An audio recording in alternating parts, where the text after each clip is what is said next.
If my last 3 beer reviews have taught me anything, it's that the more people see of them, the less they like them. No, sir, I don't like it. It's been forever on the channel since it's taken a week for a review to crack 1,000 views, but an obscure Virginia wine barrel-aged beer was up to the task. But I got a drink, so it was a win for me, and who cares if no one watched it, right?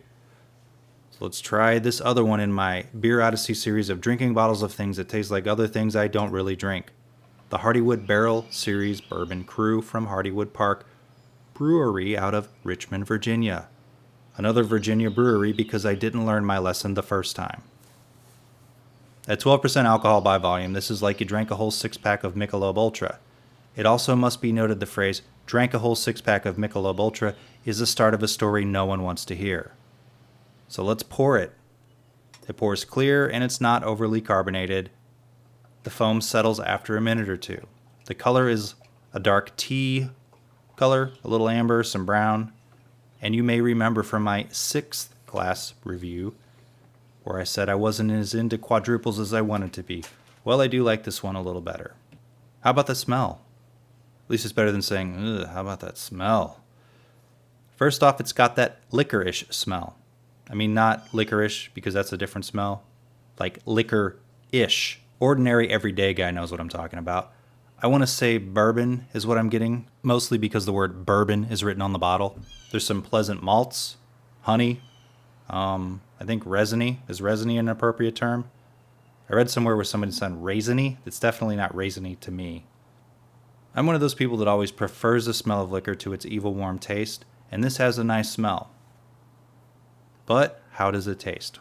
While there is a strong bourbon taste, it somehow seems milder in its alcohol kick than Boulevard's 6th glass. There's some sort of lightly spiced vanilla in there, a sentence that makes no sense. Well, it actually makes sense when you realize I have an unsophisticated palate, but that's okay, I'm making YouTube beer reviews. The mouthfeel is creamy and it warms as it travels down my pizza hole. I think it's packs a little too much of a punch to be a regular drinker for me, but I can appreciate that other people may want something to drink that doesn't cause them to fight the first person they see. I mean, of course, if it were possible to enjoy a small amount of bourbon in moderation, it might be different, but that's not possible, so it's not.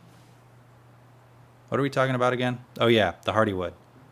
So for me, it's a nice step above a standard quadruple that's easy sipping. Even though I'm not much of a bourbon man, I like the combo here. If you like this review, go ahead and chug a beer. You can even chug this one, I don't care, I'm not classy. Or maybe a yellow beer, or an IPA. Hit the like button, subscribe to the channel, follow my mediocre Instagram channel with pictures of knives and beer and outdoor stuff or whatever. Thanks for watching.